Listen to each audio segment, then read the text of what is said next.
In today's video, we're going to build a homemade air conditioner using very few components. Stay to the end of the video to see how we built it.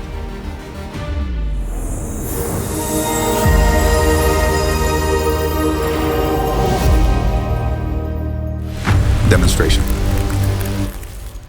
Let's see how our home air conditioner works. We've connected the battery to the switch.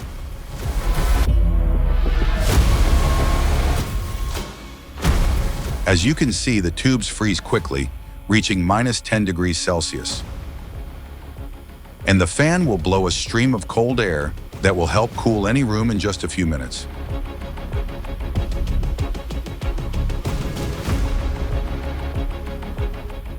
In the first measurements, we get temperatures of -7 degrees Celsius. But if we give it some time, we'll see the tubing get colder and colder.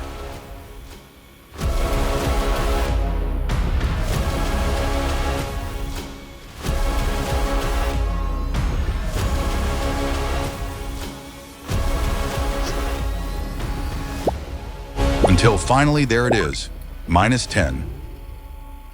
No more suffering in the heat this summer just because you can't afford a commercial air conditioner. Leave a comment if you've built your own air conditioner or if you know of a more effective system.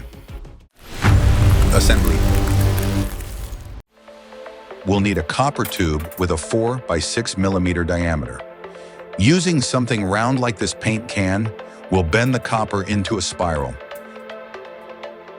What we're creating is a real miniature refrigeration system capable of lowering the air temperature down to -10 degrees Celsius, or to chill some drinks in just a few minutes.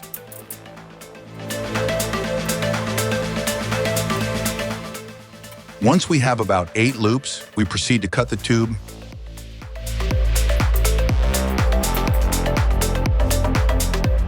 and slightly bend the ends so we can connect them later on.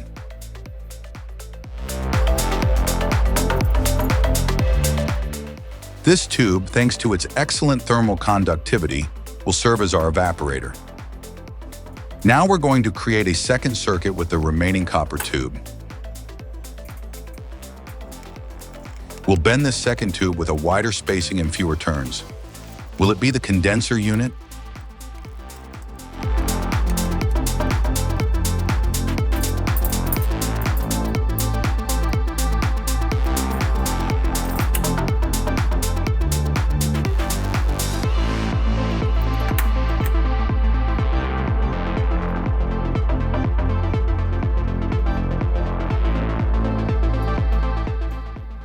Now we're going to attach the components to this small wooden structure. We've already made the holes we'll need, but you can drill them to fit your own parts. We're going to attach some plastic supports to hold the tubes in place. First, we'll secure the evaporator tube. A few zip ties will be enough to fasten our conduit. We insert the zip ties through the supports to hold the tubes.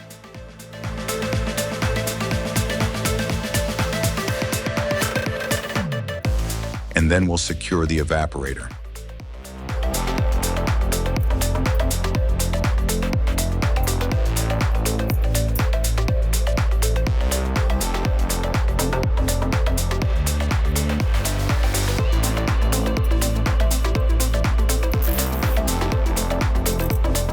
I always love this part of the videos. The sound of the zip ties fascinates me. There it is. Now we're going to secure the condenser.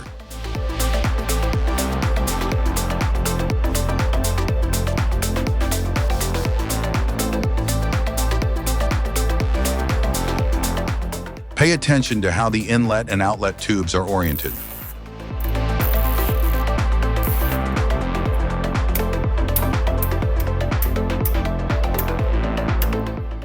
Now we're going to take a copper tube called a capillary tube. This small tube will create a sudden pressure drop in the evaporator, which will produce the cooling effect. We'll bend it using a pen. 2 or 3 turns will be enough.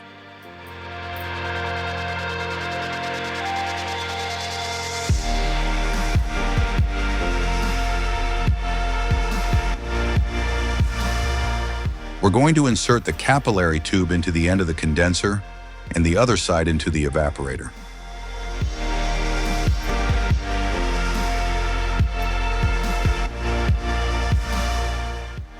Flatten the two sides to fix the capillary.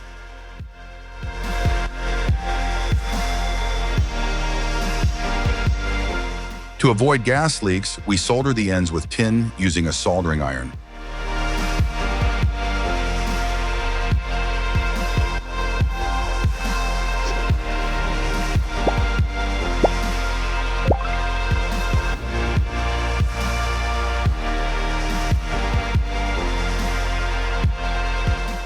Now that we have the circuit assembled, we're going to add a small and inexpensive 12-volt fan. We'll mount it to the base next to the evaporator. Air will flow through the conduit. Now we're going to install a small battery holder.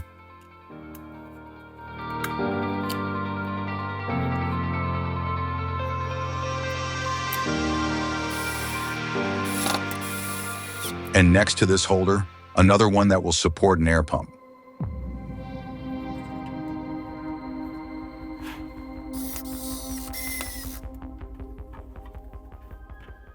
We'll cut a PVC tube into two pieces and connect them to the outlets of the condenser and the evaporator.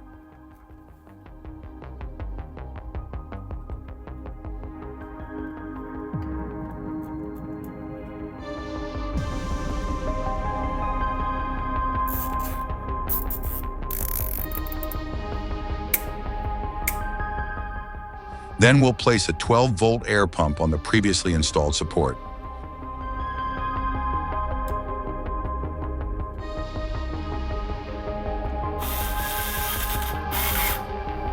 Now we connect the pump outlet to the condenser and the inlet to the evaporator.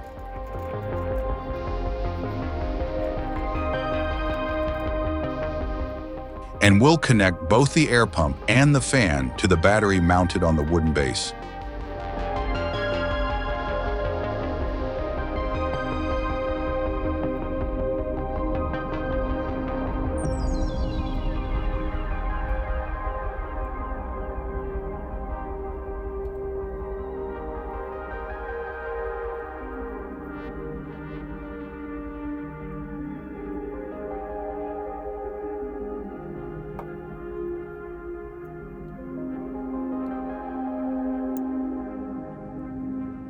With this small 9-volt battery, it will be enough to start up our portable air conditioner, and we'll be able to cool off during the hot summer nights.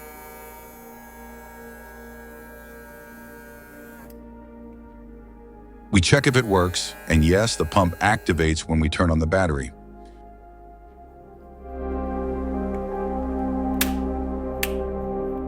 Now we're going to charge our circuit with isobutane. The heart of the system is the refrigeration cycle, and although it might seem complex, it's actually based on a simple physical principle, using a gas that, when evaporating, absorbs heat from the environment. That gas is isobutane, and it's going to be our ally in turning hot air into cold air. We'll use a syringe to inject the gas into the circuit. When isobutane changes from liquid to gas, it needs energy to do so, and that energy is drawn from the heat in the surrounding air. That heat transfer is what cools the system, and to make the gas evaporate in a controlled way, we circulate it through a capillary tube, a very narrow conduit that causes a sudden pressure drop in the evaporator. As the pressure drops, the isobutane also drops in temperature and evaporates rapidly, cooling the tube through which it passes. This tube, usually made of copper due to its excellent thermal conductivity, acts as the evaporator. If we blow air through it with a fan, that air cools down instantly. But the cycle doesn't end there. Once the gas evaporates, it needs to become liquid again to repeat the process. That's where the pump comes in, simulating the role of a compressor. It collects the low-pressure gas and compresses it, increasing its temperature. Then, as it passes through another section of the circuit, the gas releases that heat into the environment and condenses. It becomes liquid again, and the circuit is complete. We now have our air conditioning unit completed and ready to start cooling the room. Remember to hit like and the notification bell to stay updated on all our latest content, and become a member if you'd like to support our channel. Thanks for watching.